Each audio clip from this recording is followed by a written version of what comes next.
Добрый день, дорогие телезрители телеканала Анна Ньюс. Рады вас снова приветствовать. Сегодня на студии протоиерей Максим Обухов. Здравствуйте, отец Максим. Здравствуйте. Отец Максим является клириком храма Благовещения Престой Богородицы в Петровском парке, руководителем православного медико-просветительского центра «Жизнь», а также одним из руководителей Патриаршей комиссии по делам семьи. Сегодня мы поговорим о такой теме, как христианский фактор в тюркском мире. Вот история христианства в тюркских народах. Это очень интересная тема. В минувшее воскресенье в храме апостола Фомы, где когда-то настоятелем был преснопамятный убиенный священник Даниил Сысоев, была совершена первая, наверное, за всю историю панихида о христианском хане Великой Булгарии. И об этом, наверное, отец Максим расскажет сегодня.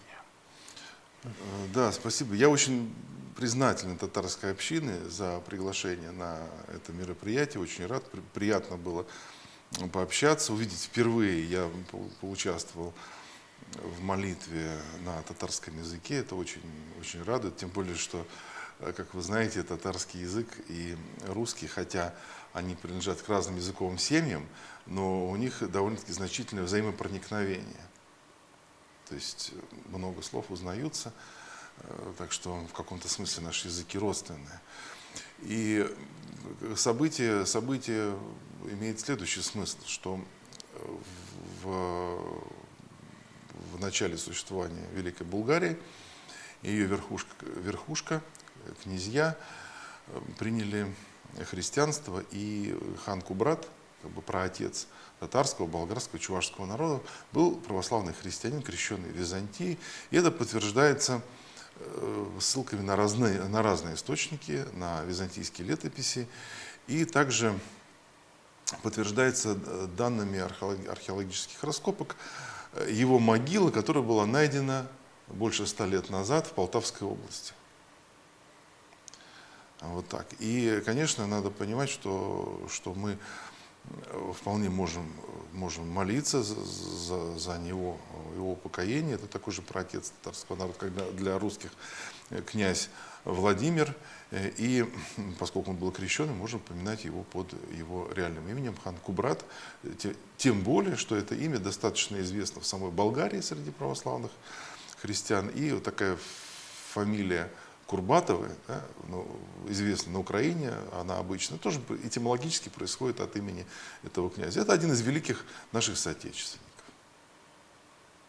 Вот. И, кстати, что еще интересно, что вот эта тема единства тюркского мира и Великой Булгарии, ее этнографических связей с Россией, она достаточно тесно переплетается с историей Украины и определенным образом подтверждает наше единство. Отец Максим, вот хан Курбат, он, по некоторым данным, подтвержденным исторически, да, был христианином.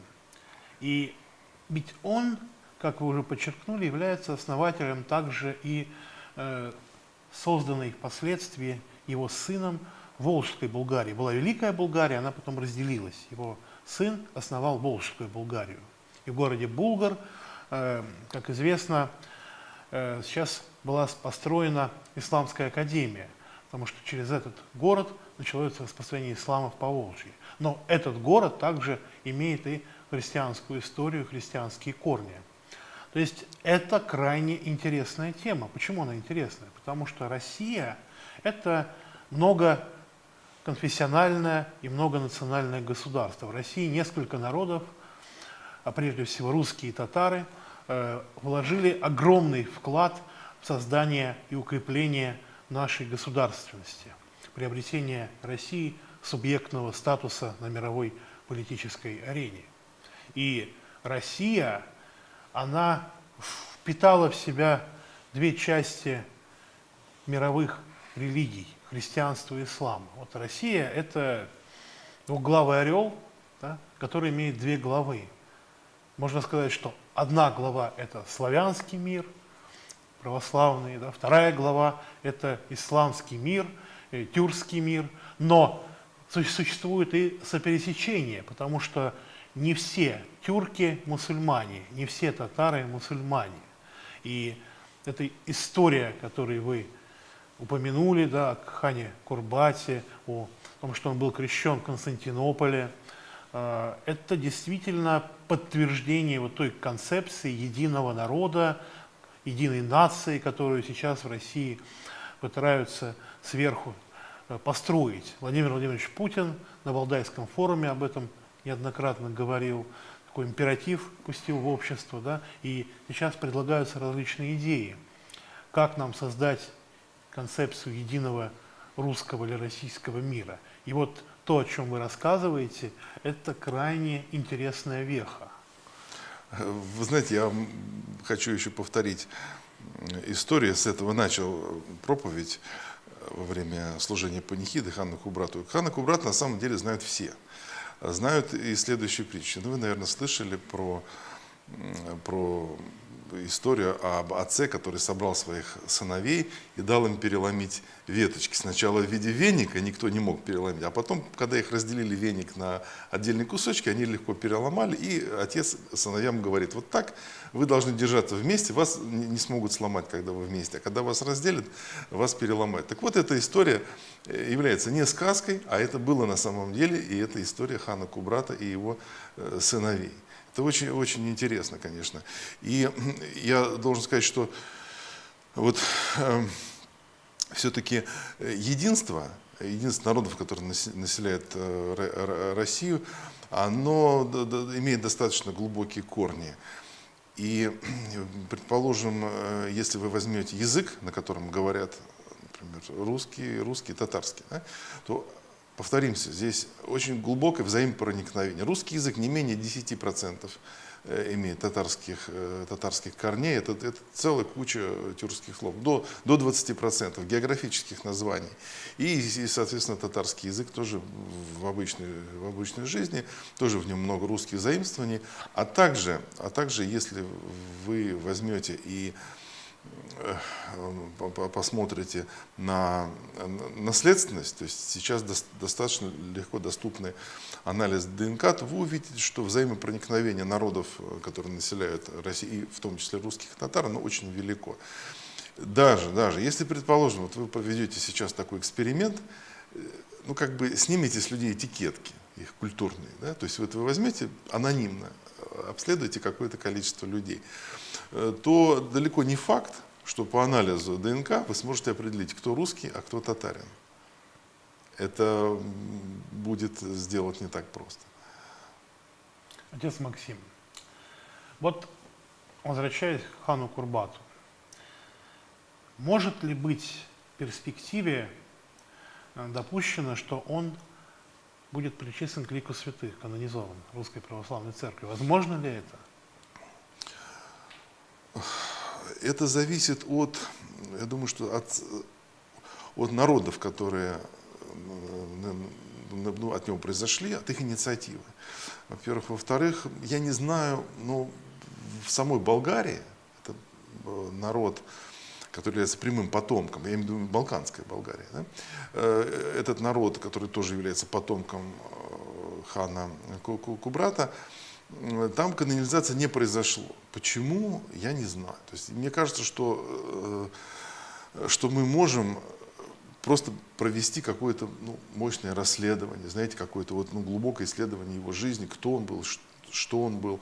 Может быть здесь требуется вместе с болгарами какое-то изучение этого вопроса. Но я должен сказать, что это канонизация, ее отсутствие или наличие не отменяет его почитание как одного из великих деятелей, которые стояли у истоков нашего государства.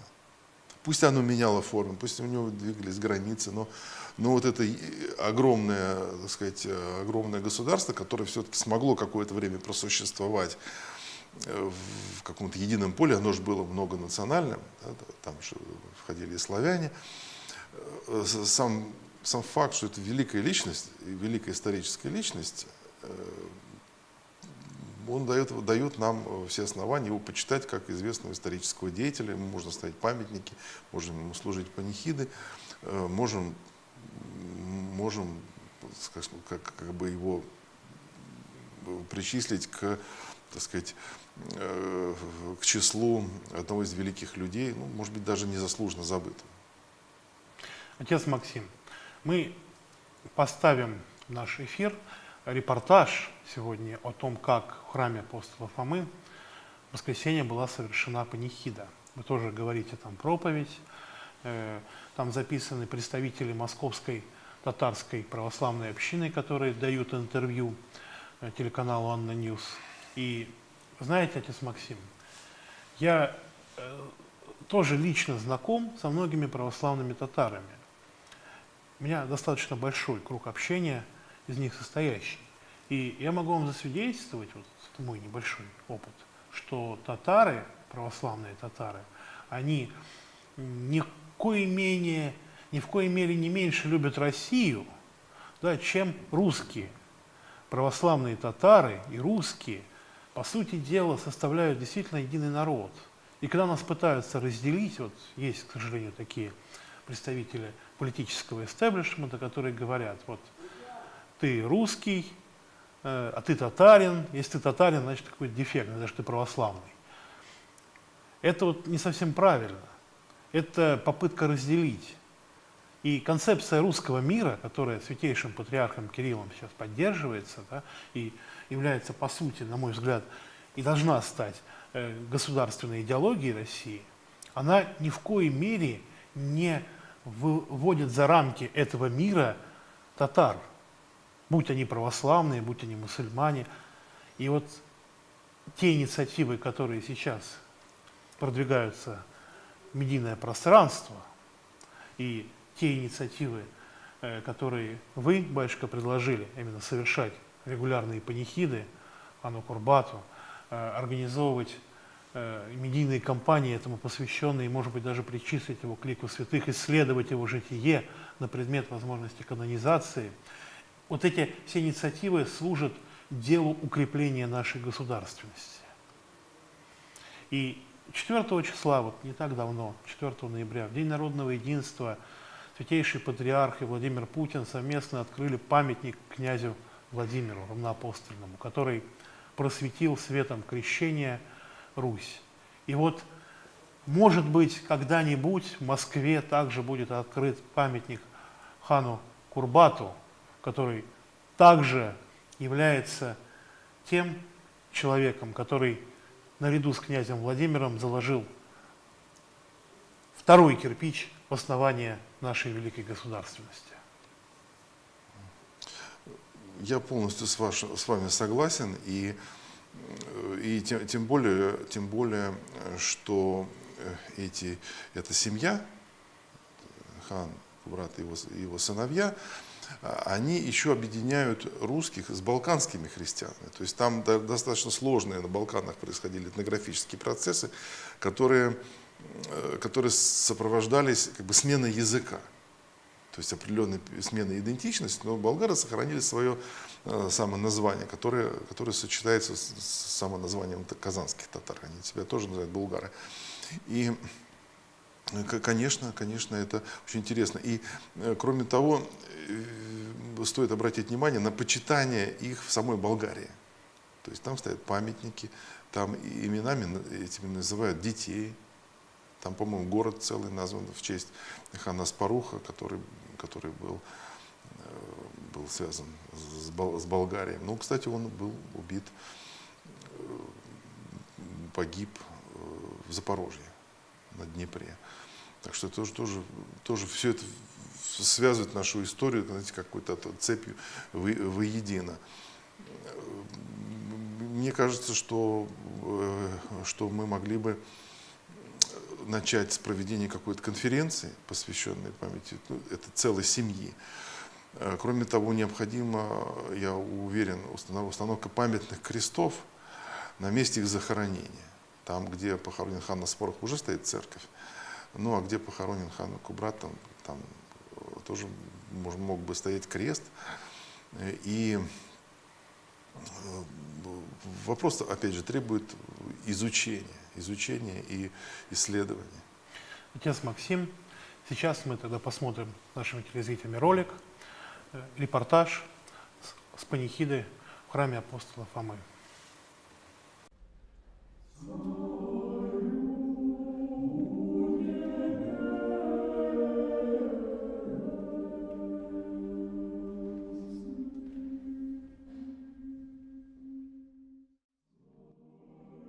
Хан Кубрат. Кубрат, который жил на территории Великой Булгарии. Где-то примерно за 300 лет до крещения Руси он был крещен. Факт его крещения подтверждается данными из его захоронения, которое было найдено в Полтавской области, и письменными византийскими источниками. Он был в отроческом возрасте крещен в граде Константинополя. И также, по-видимому, его сыновья тоже были крещенными. И отсюда следует один очень важный вывод, который мы должны сделать, что за этих князей, которые были православными христианами, мы, конечно, можем молиться, как за крещенных людей молиться. Ну и поскольку имена крещения неизвестны, а может быть их и крестили их реальными именами, мы можем поминать их под их действительными именами, какими они вошли в историю. Тем более, что в Болгарии имя Кубрат является общепринятым, и детей крестят, и нет в этом... Да, в современной Болгарии имя Кубрат, поскольку хан Кубрат является праотцом, как князь Владимир для русских, также князь Кубрат является праотцом для болгар и для чувашского татарского народа. И, конечно, не следует забывать, что он был крещенным, было по соглашению предложено сегодня послужить литию, а упокоение открыто провозгласить имена этих предков. Впервые сейчас будет служиться панихида по православному хану. Вот, я хотела сказать, что вас видели, что сюда приходят и крещенные татары, новокрещенные, и вот этнические кряшеные, крещеные. Вот, пожалуйста, что-то можете сказать? Спасибо за вопрос. Сегодня у меня очень радостный день.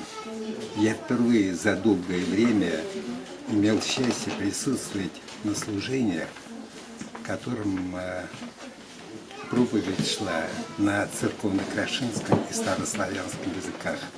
Для меня и натурального, и природного крашина это огромная радость. Я сожалел лишь о том, что такую же возможность не имеют мои родные и представители других крашин, поскольку я сам из северо-западной Башкирии, и там одна церковь приходится примерно на 4 района. Бакалинская крашина, так называемая. И служба, к сожалению, проходит только на русском языке. И тут вот такая сегодня приятная радость.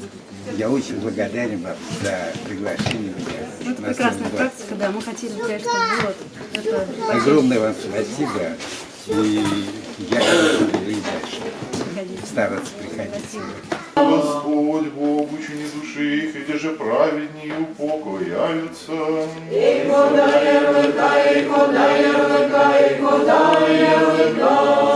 милости Божия, Царство Небесного, оставление греховых, у Христа бессмертного Царя и Бога нашего просим. Боже, Христос, истинный Бог наш, молитвами Пречистой Своей Матери, преподобный Гуносто, хотят наших всех святых своих, души от нас приставшихся раб своих, убиенных Иерея, Даниила, Симеона, Саина, Василия, Саида, Кубрат, во дворе нас, порока Кубера, Альцека, Сартака, Фатимы, и всех землян, поминаемых всех усопших православных христиан, с праведной причтеты нас помилуй, так и благо человеколюбниц, во блаженном успении, вечный покой, подашь Господи усопшим рабом Твоим, и сотвори вечную память. Давид Тамир Садур, вот до этого был Анатолий Даде, он этнически крещен татарин, а вот, так сказать, новокрещен уже крещенный в сознательном возрасте, тоже вот посещает молебны на татарском языке, не церковно-славянском. Вот. Тоже хотели, рассказали о том, что вы приходите, вам интересно уже каждый раз. Спасибо большое. Я был еще при отце Данииле, он меня тоже приглашал участвовать в молебнах и читать на татарском. Но действительно очень важно, чтобы люди могли молиться на православной молитве на своем родном языке. Потому что это как-то воодушевляет, оживляет, делает более свободным. Ну, вот, большое спасибо вам за приглашение и за эту молитву. Спасибо. Дорогие телезрители, спасибо за внимание. Дорогой отец Максим, спасибо, что вы посетили нашу студию. И до новых встреч в эфире. Будем Спасибо. совместными усилиями крепить единство единой российской нации. Спасибо за внимание.